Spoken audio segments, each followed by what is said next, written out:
ازيكم عاملين ايه؟ وصفتنا المرة دي عبارة عن البتنجان، هنعمله بدون قلي. وهنقدمه بالطريقة دي، ممكن يتاكل في عيش كده مع شوية جبنة. او يتاكل طبعا كمسقعة مع شوية رز بالشعرية كده مفلفل حلو. وهوريكم كل حاجة تتعمل ازاي. اول حاجة شلت الاطراف بتاعة البتنجان كده، وهبدأ اقطعه حلقات سمكها كده مش سميك قوي ولا رفيع قوي.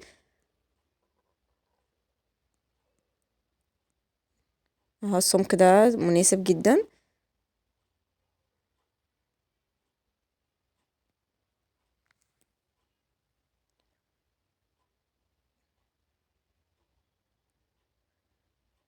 وبعد ما اخلص الكمية كلها احطها في مصفى كده، وهرش عليها شوية ملح كده واسيبه 10 دقايق بس ايه يتشرب الملح كده. وبعدين هكون مجهزة الصينية بتاعتي، احط فيها ورقة زبدة كده عشان البتنجان ما يلزقش. برضو هندهنها شوية زيت بساط كده احتياطي برضو، لان ساعات بيبقى فيه ورق زبدة مش يعني مش بيبقى حلو قوي وبيلزق برضو الحاجة. فعشان نضمن ان هو ما يلزقش، وبرضو عشان ياخد تحمير حلو، يعني هندهن ورقة الزبدة كده من تحت، وبعدين هنرص البتنجان بتاعنا الحلقات ده، وندهن كل واحدة فيهم كده بشوية زيت. طبعا مقارنة بالقلي فهو كمية زيت قليلة جدا، وبتبقى تعتبر طريقة صحية للبتنجان. وبعدين بندخله الفرن لحد ما يبقى لونه ذهبي كده وحلو. وبعد ما يطلع من الفرن كده وهو سخن على طول بحطه في بولة. وبصوا طري جميل خالص.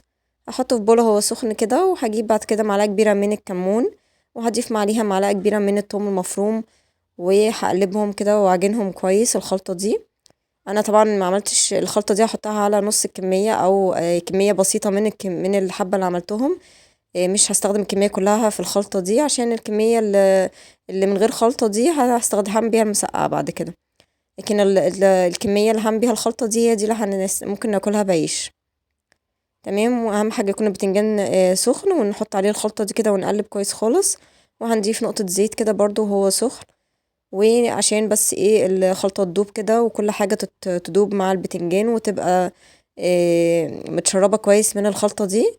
بتديها طعم حلو قوي بجد. وبعدين بنجيب العيش بتاعنا كده، ونبدأ ندخله لجوه كده بالطريقة دي.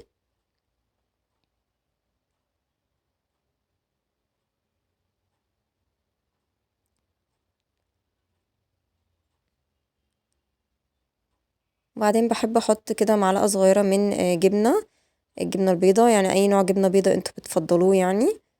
بحط معلقة صغيرة كده وادهن بيها العيش من جوه. وبعدين بحط من شوية بتنجان كده 3 حلقات مثلا حسب حجم الرغيف بتاعنا.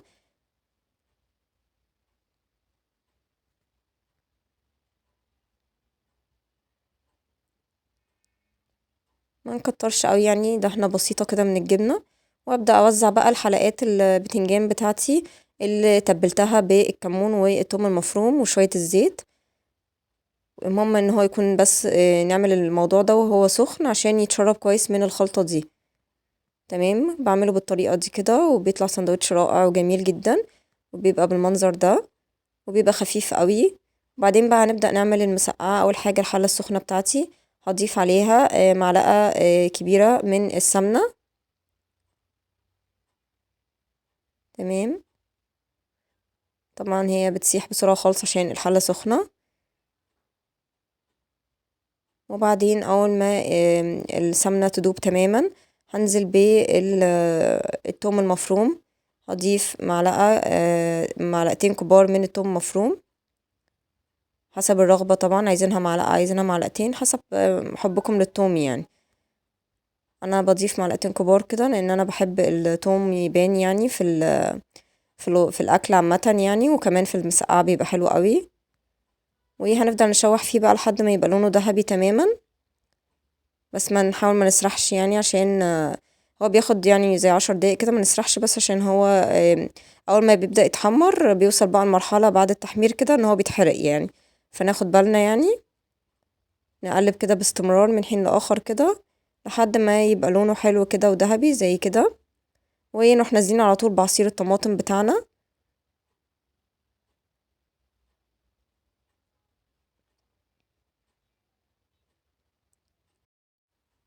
وهدي تقليبة كده لعصير الطماطم مع الثوم.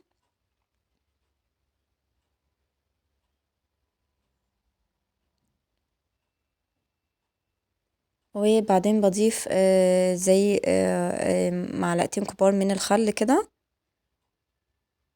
وهقلب. وبعدين بضيف معلقتين صغيرين من الملح،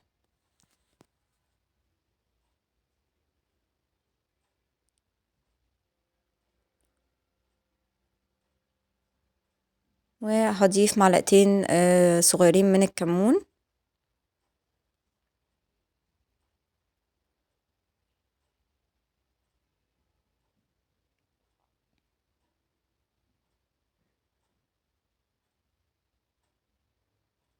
وبعد كده بضيف مكعب مرقة،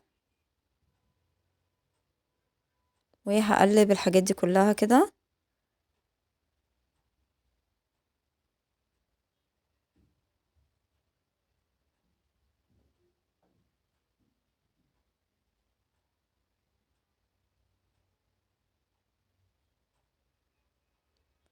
وبعدين هضيف صلصة طماطم عشان تغمق لنا اللون شوية وتدي تسبيكة حلوة. هضيف 3 معالق كبار من صلصة الطماطم، وهقلب. بتتغمق اللون زي ما قلت، وبتسبك طبعا الطماطم اكتر او الصلصة اكتر يعني. هتلاقوا اللون اختلف تماما يعني بعد ما نسيب الصلصة على النار شوية. بعدين بغطي الحلة واسيبها من 10 ل15 دقيقة كده تغلي وتتسبك كده، قبل ما انزل بال زي يعني انزل بالبتنجان. بصوا كده، يعني هي كده بعد ما غليت معانا وتسبكت حلو خالص ولونها زي ما قلت لكم غمق خالص، هننزل بقى بالبتنجان اللي هو من غير خلطة الكمون والثوم المفروم، لان احنا خلاص حطيناهم في الصلصة، فمش محتاجين ان احنا نحطهم كمان على البتنجان. فهنضيف الشوية اللي ما حطيناش فيهم الخلطة، هنضيفهم كده في الصلصة، وهنقلب. بعدين برضو هنغطي ونسيبها من 15 ل20 دقيقة كده، تاخد وتدي مع الصلصة كده وتتسبك اكتر. تطلع جميلة جدا ومتسبكة حلو وطرية، ومفيش فرق بينها وبين البتنجان المقلي، بالعكس هي صحية وخفيفة. نحاول يعني نخلي الدنيا خفيفة على قد ما نقدر كده. بعد كده بقى هنعمل الرز اللي بالشعرية المفلفل الحلو كده. هنجيب حلة سخنة طبعا، نضيف عليها معلقة كبيرة من السمنة، ونصبر كده لحد ما تدوب و يعني تبقى تختفي تماما يعني. انا بس كسرتها كده بس عشان تدوب اسرع. بعد كده هضيف مع السمنة معلقة كبيرة من الزيت كده، وبعد كده هنزل بالكوباية صغيرة من الشعرية، وافضل اقلب فيها من حين لاخر كده لحد ما تاخد لون ذهبي حلو كده، زي ما هتشوفوا كمان شوية.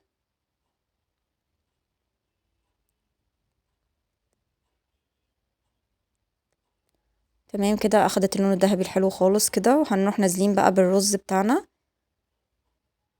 انا مش بغسله الصراحة، بضيفه على طول كده.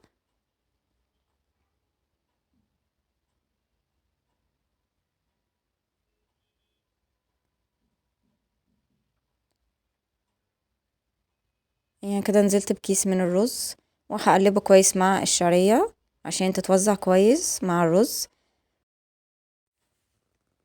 كده. بعد ما قلبته هنزل بقى بالملح بتاعي.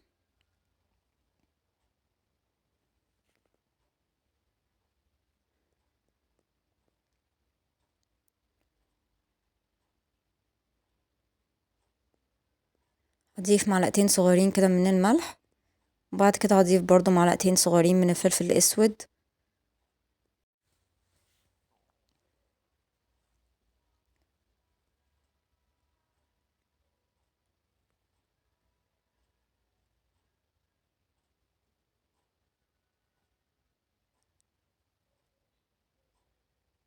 وبعدين بعد كده هضيف مكعب مرقة،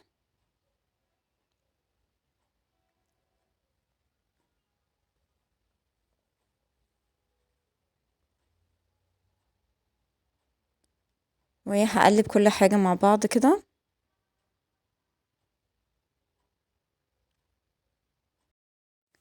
وبعد كده هنزل بالمية المغلية بتاعتي. كل كوباية رز بتاخد كوباية مية. هو كيس الرز ده بيبقى حوالي 5 كوبايات رز من حجم الكوباية اللي أنا شغالة بيه ده. يعني نفس الكوباية اللي هتعايروا بيها الرز عايروا بيها المية. فكده أنا كل كوباية رز هتاخد كوباية مية من نفس الكوباية اللي عايرت بيها الرز. فهضيف 5 كوبايات مية مغلية بنفس الكوباية.